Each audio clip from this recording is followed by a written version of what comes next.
Let's look at the theorem on moments. The algebraic sum of moments of force taken about any point in their plane is equal to the moment of their resultant taken about the same point. If I have a point A, and I have a number of forces acting, we can get the moment about A. We can get the sum of the moment of the individual forces about A. But instead of having that, we are saying that the result of that, we shall have a moment which is equivalent to getting the resultant force of the forces and then getting the moment after getting the resultant. So either I can get the moments of individual forces and I sum them up, or I get the resultant force and get the moment of the resultant about the point. We are saying that those two results are the same in accordance with this theorem on moments. Now we have this example which can help us to really understand that thing properly. It is saying that forces, we have forces of 3 newtons, 5 newtons, 5 newtons, 6 newtons, and 7.2 newtons act along the sides AB, BC, CD, DA, and diagonal respectively of a square ABCD of side 2 meters. Find the resultant of the force R, sum of moments of the forces about A, point where the line of action of the resultant cuts AB. So we are going to assume that actually let us first have a diagram to represent this information that we see what we can have. There it is. We have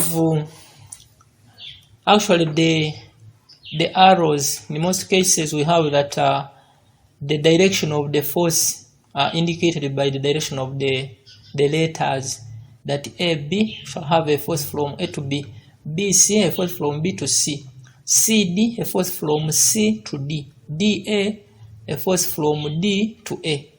Then when it's along the diagonal, then shall assume that the diagonal is also in the same sense like that.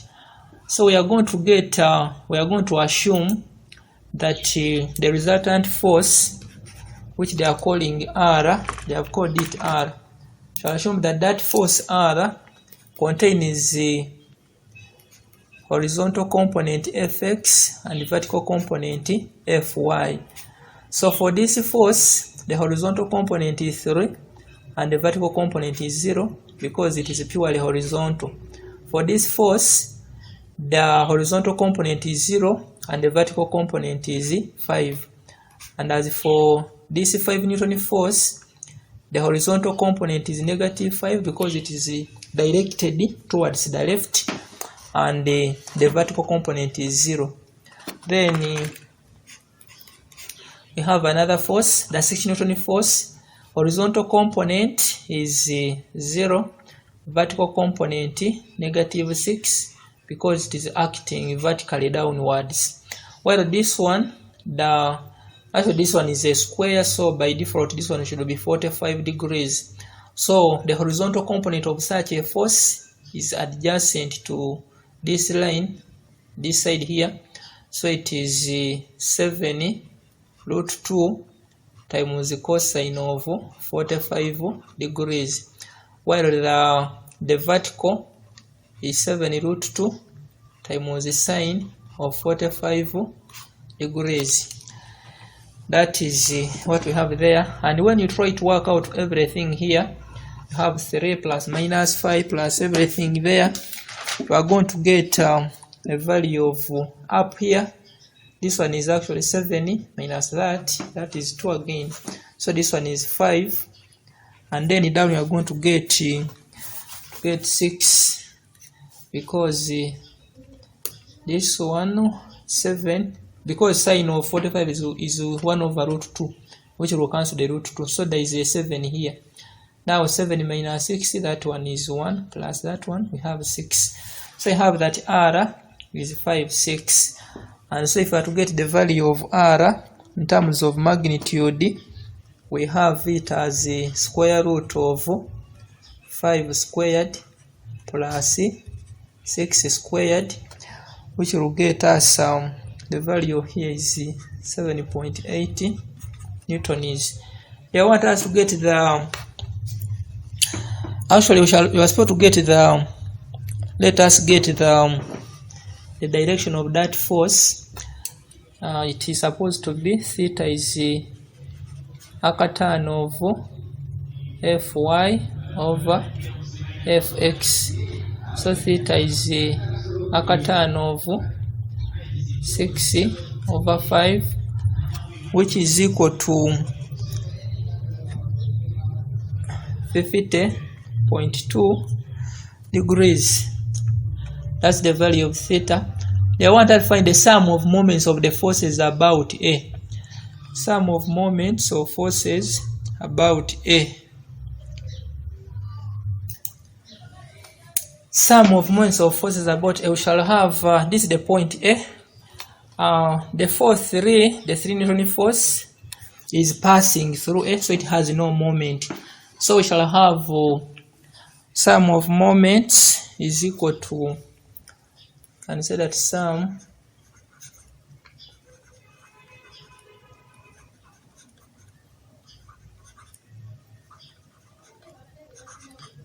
about A is equal to 3 times 0, that is for this one, plus that type of moment is it is just like that.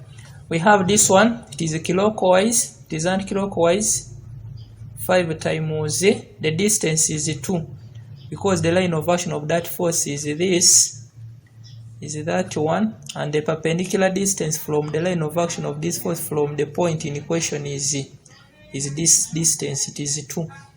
Then we add on the force due to that has a moment, line of action there, perpendicular distance 2. So I have 5 times 2, still anti-clockwise. Then we are adding on the 6 Newton force has no moment, 6 times 0, then 7 root 2 times 0. When you add everything here, we are going to get 20 Newton meters anti-clockwise. That is the sum of moments of the forces. Now we have sum of moments, we have got it is 20. This other part, the third part, is asking for the point where the line of action of the resultant cuts AB. The line AB is there. What we are going to do, we are going to try to assume a certain point, because let us try to extrapolate that and assume that the resultant is passing, maybe let's assume it is passing through, that it is passing there. If it passes there, we can assume that, then we have this line here as the normal, because we are at the end of it, we are going to get the moment about the point A. So that is the normal, that is the perpendicular distance between the line of action of the resultant and then the point in question, which is A. We are doing this because, remember, we got the sum of the forces, we got the sum of the moments of all the forces about A. So the sum of the moments of the forces about A should also be equal to the moment of the resultant force still about what? About A. Now what we have here, we are going to assume that this point is, I told you this is the perpendicular distance, this one which we can call, I'm calling this one N, I'm calling this one E. Then the force, we assume that it is in that direction like that. So if that is the resultant force, don't mind whether it, because our concern is where does it cross. we are looking for this distance here. That distance is can call it x, because once we get this x, then we know that the resultant is cutting AB extended at particular distance. If it is within the middle here, we shall get x negative, and we shall have just to subtract the 2, subtract x from the 2, which is the distance between A and B. So what we are supposed to do, we are supposed to use the theorem on moments, which says that the sum of the moments of the algebraic sum of moments of the individual forces is equivalent to the moment of the resultant taken about the same point. So we are going to have that the moment of this force about the point in question is F. Remember this angle, we have just got it. It is 50.2 degrees. We got that angle. So we have that this is the force which the resultant is making with the horizontal. We got it from here. That tan is that tan of theta we got. So we have that actually there is another angle. Could there be another angle we are looking for? We already know this is also theta. This is theta. It is also 50. Maybe for the purpose of writing it, well, we can say it is theta. Let's write it as theta. Let's call it theta, but we know theta is 50 point, so that one is also theta. Now, if I take the moment about A, taking moments about A, I have that F times AN. What I'm going to get there is equal to 20, because remember, the moment of the resultant force is force times that distance. Now AN is this length here. So what is AN? However, what is AN? But AN is supposed to give us AE, which is this distance here, AE plus sine of theta, and we already have sine of theta. So that means that our concern is to get AE. So we have that F times AE sine of theta is equal to 20, such that AE is equal to 20 divided by F times sine of theta. We can substitute the values. This is 20 divided by F. We already have it as we got the resultant force. It was 7.8. We have the resultant force, which is 7.8 multiplied by the sine of the theta, which is 50.2. When you work out this, we are going to get that AE is equal to 3.33 meters. Yeah, eventually it seems that our supposition was right, that really the resultant force is acting outside this length.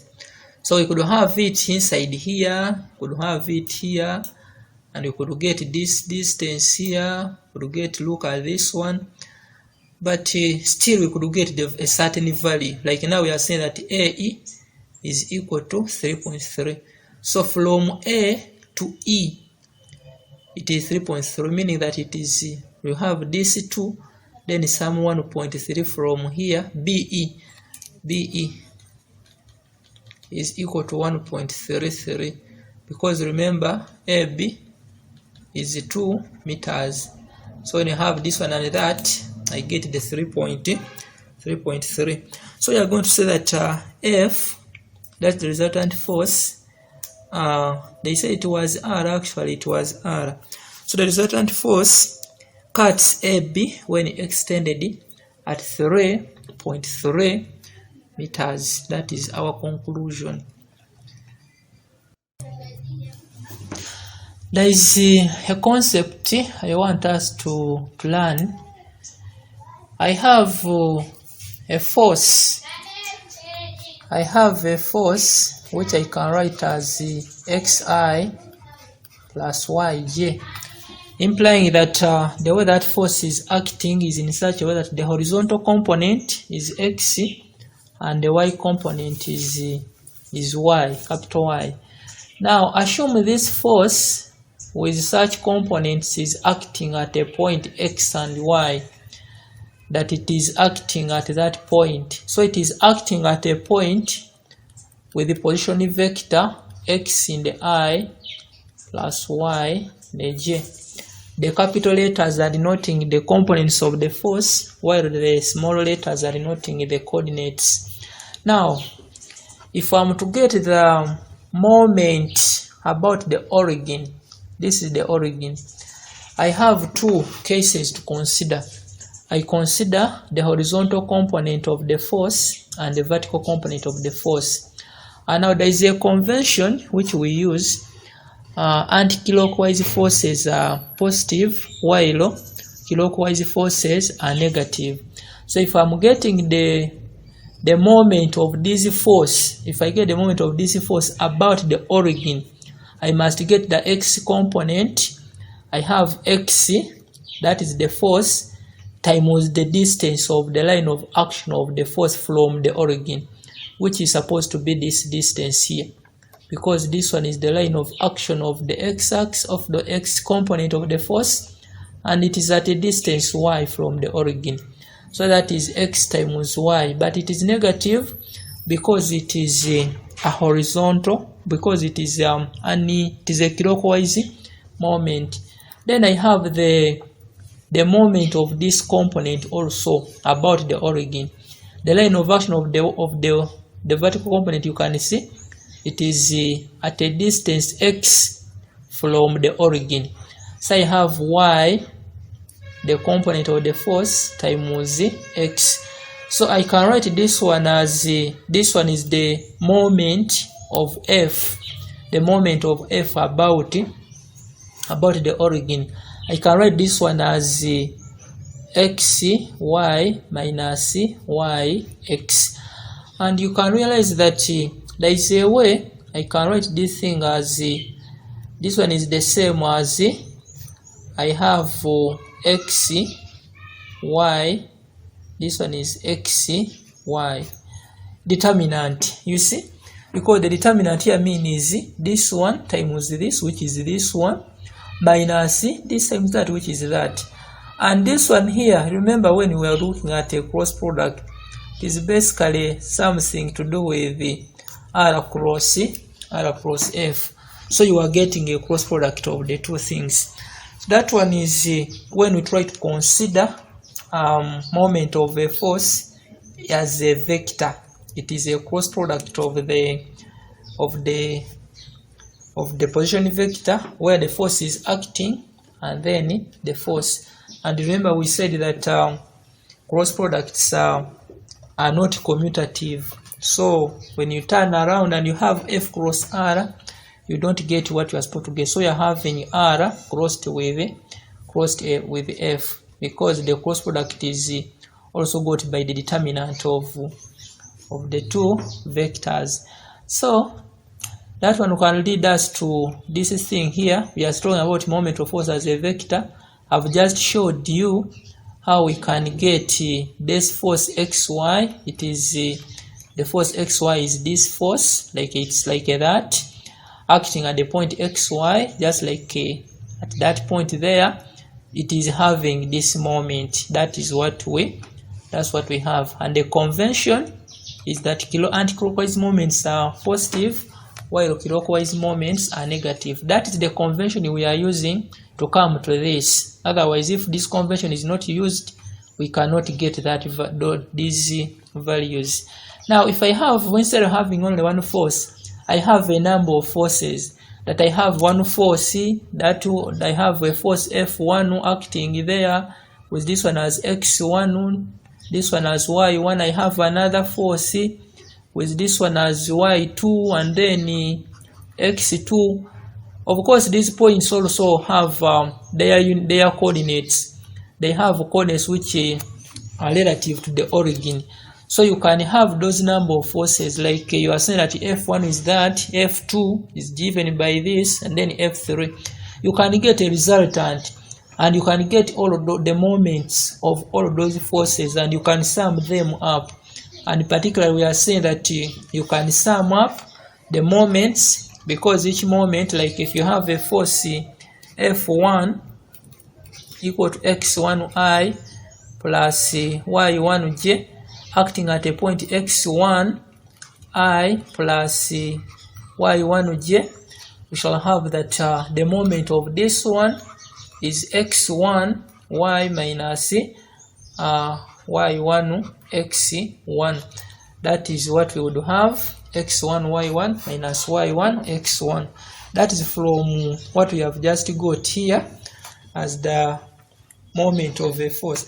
So if I have F2 also follows suit, and F3 also follows suit, and so the sum of those moments, the forces are having, the moments of the individual forces are being added to get this expression here. This is the sum of moments about the origin, and we can use the some bit of sigma notation. You sum up from 1 up to 3. Remember 1, 2, 3. The sigma notation, you can, I bet you have handled it. You have handled it in paper 1. So if you have not handled it, I don't know what I can do with you, but we shall look at it. We are going to handle it somewhere. Actually, you're supposed to be, this is applying. It's supposed to be that you've covered the other one before you can handle this. So I'm going to make this channel in such a way that there is some math, there is going to be some pure mathematics somewhere. We shall be getting the link so that things like this cannot put you off track. But that is the summation of the moments from 1 to 3. Now if you have that, if you get the moment, if you get that the resultant of these 3 forces, the ones we have here, you get them, you get the resultant, and you call it like this. Remember, this one was just a general thing, but now if you, instead of having x1 f1, the resultant for f1 f2 and f3, you call it just f, and you have it as xi plus yj, and you assume that that resultant is acting at a point with the coordinate, with the position vector xi plus yj.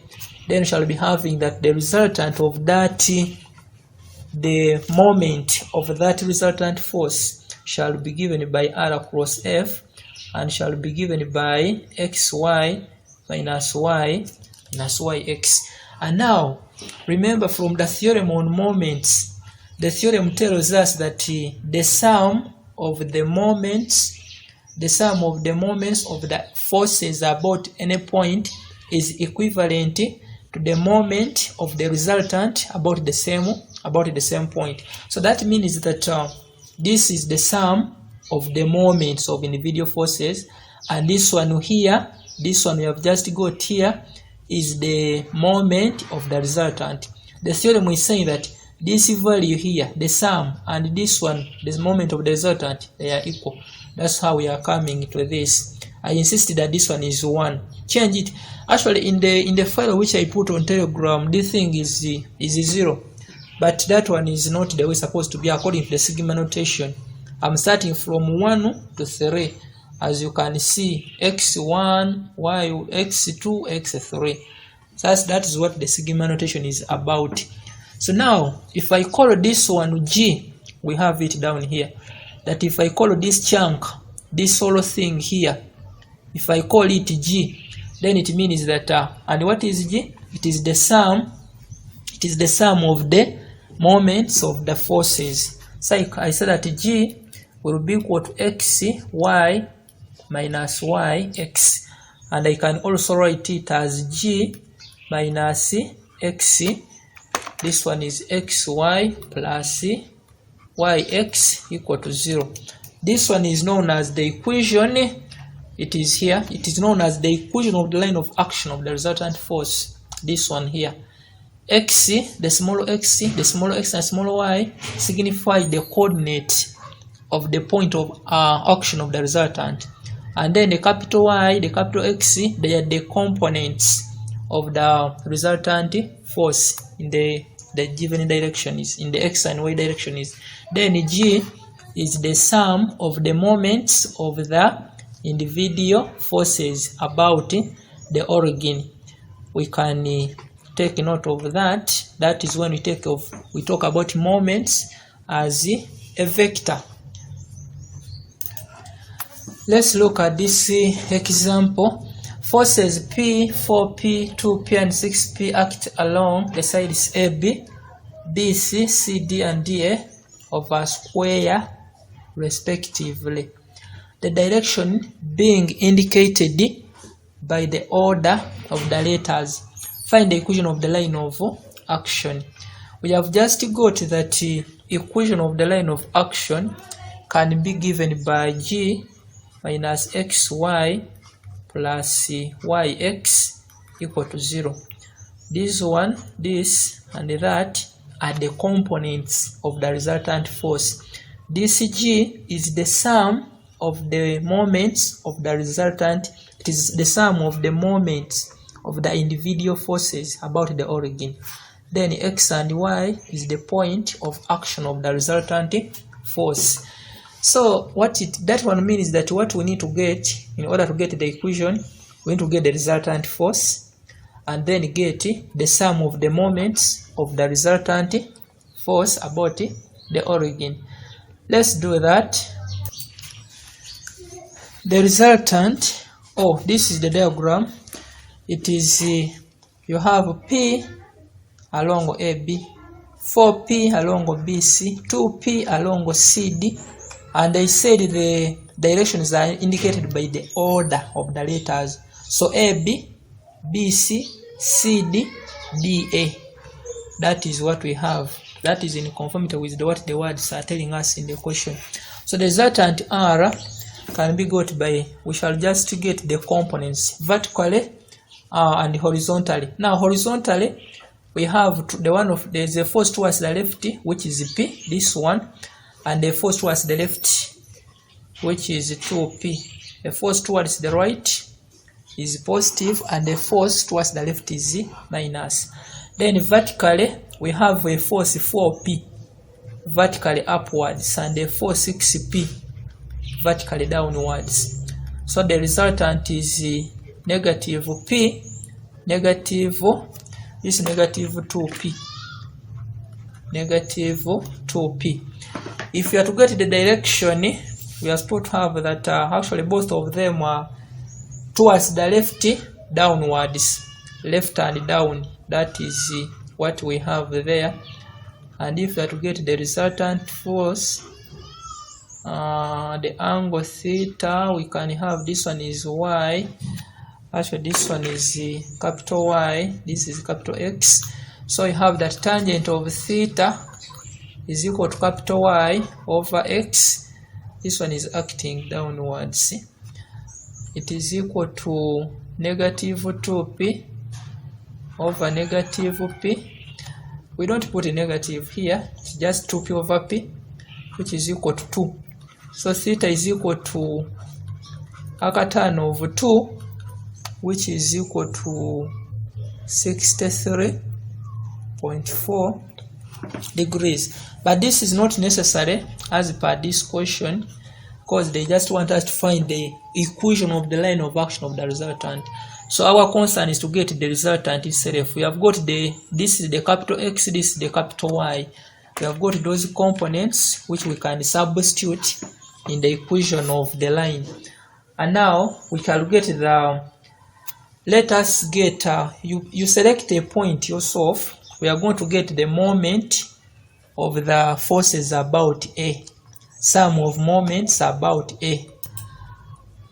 And the sum of moments about A will be, look at the force B, this force P, it has no moment about A because it is passing there. And even the force 6P is also passing there, so it has no moment about A. So the only moments we have is the moment due to 4P which is an anti-clockwise moment, and the moment due to this other one, which is also an anti-clockwise moment. So the sum of moments is equal to 4p a plus 2pa, which is equal to 6pa. What are we looking at as a? We assume that this thing has a side a. So maybe you can write somewhere that let the square be of side a, so that the distance of the line of action of this force from the point A is A. This one here, the distance is AB, which is A. And then for this force, with this one as the line of action, with this as the line of action there, it is at a distance AD from A, and also it is also A. We are calling that A, so that the sum of the moments is 6pa anti-clockwise. That is 6pk anti-clockwise. Now we can also get the, if we assume that if the resultant acts as, I'm just going to talk with this, I'm not going to write it, you can write it in an exam. So if xy, if the resultant x acts as the point xy, then we have that xy negative p, this one is like r cross f. This one is the moment of the resultant force about the origin, because that is if the resultant is acting at the point xy. So if the resultant acts as a point xy, then its moment about the origin is given by this value, this expression here. And by the theorem on moments, the sum, this one should be equal to the sum of moments about the origin, which is equal to 6pa. And we have that this x, if we work out everything there, we have that negative 2px minus negative py is equal to 6pa, such that negative 2, this is negative 2x because there is p everywhere, plus y is equal to 6a.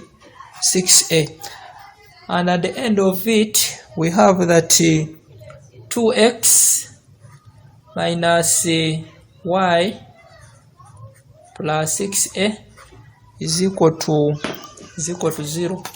We have that as the equation of the line of action of the resultant. Let's have a look at this example. At points A, B, C, and D, you can see the coordinates there. There are forces. You can see at the points which are given, we have those forces respectively. I think I should add that word there, respectively, such that the force at A is this one, the force at B is this one, the force at C is this, and the force at D is that one. Show that the resultant is a couple. We can show that the resultant is a couple by having, we shall remember when we were looking at the definition of a couple, we saw that there was some statement we made that if you sum up the forces and you get that the resultant is 0, then you can say that either the force is a couple or forces in a case or in a state of equilibrium. So we have that for a couple, let us look for sum of forces. Let us get the sum of these forces and see what we are going to get. So the sum is negative 1, negative 5 plus negative 2, negative 3 plus this one is 1, 4 plus 2, 4. When you work out everything here, you are getting 0. Therefore, resultant is a what? Is a couple. That's what we have there. Now we have also, let us see, they said unsolve its moment. So moment of couple, we have we shall get the first force. Remember, it is moment is given by R cross F. That is when we have the forces as vectors, and these ones are like vectors because you have components. You have x component, y component, and you have the coordinates where the forces are acting. So I shall have, for the first force, we have 0, -4. This one is 0, and then -4. Then we have the point, the force is -1, -5, plus the second one, the point is 2, 1, the force is -2, -3. We add on the point C, 1, 3, having a force there, 1, 4, acting there. Then we have -4, negative towards the point with the force 2, 4. This one is we have 0 minus 4 plus -6 plus 2 plus 4 minus 3 plus -16 plus 4. That is now the determinant. It is this one, elements on the leading diagonal minus elements on the main diagonal. Everything here will get us -19 Newton meters. Maybe if we are having them in Newton meters, we can have, but I just say 19 units because we don't have that. Maybe these are Newtons or what, so can say -19 units. Then they are saying that if the force at D is halved, find the magnitude of the resultant force. So we are halving the force at D. This one is being made to half. So we shall have say so that resultant, this is Roman 2, resultant is equal to, we have 1, 5, -1, -5 plus -2, -3 plus 1, 4. Now half of the force at D, that is 1, 2. When you add everything here, you're going to get -1, -2. This one is now the resultant. This one is standing there in the place of capital X, this one in the place of capital Y. So that's the resultant. And now we also need to get the sum of moments. Sum of moments, which we can call G. G is equal to, we have 0, -4, -1, -5 plus 2, 1. Up there you have the point, the coordinate, and then down the force. -2, -3 plus 1, 3, 1, 4, and we have -4, -2, and this time the force is 1 to half of it. So this will get us, this one is 0 minus 4, -4 plus, this one is 6, -6 plus 2, that is -4. Then you have 4 minus 3, that is 1. Then you have -8 minus negative 2. This one is a minus 6. When you work out everything here, you are going to get negative 13 units. That one happens to be the sum of the moments of the forces. And now they want us to get they talked about find the magnitude of the resultant force. So they want us to find actually the magnitude.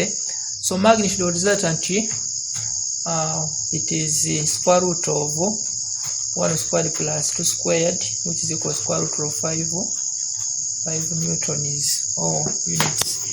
That one is the value of that's supposed to be the value of the magnitude of the force. After halving it, we have root 5 newtons. You'll get that one right properly. I'm just showing how we're going to do it. And now we have got the force here, and they want to find to find the equation of the line of action of the resultant. So the equation is given by G minus xy plus yx equal to 0. And now the G is the sum of the moments of the resultant force. So this is negative 13 minus x. The y component is negative 2 plus y, and the x component of the resultant is negative 1. Everything is equal to 0. So I have that negative 13 plus this is 2x, then minus y equal to 0. Well, we can able write this equation as can just have it as 2x minus y maybe equal to 13. You can write that equation like that expression like that. This is the equation of the action of the resultant force in that case.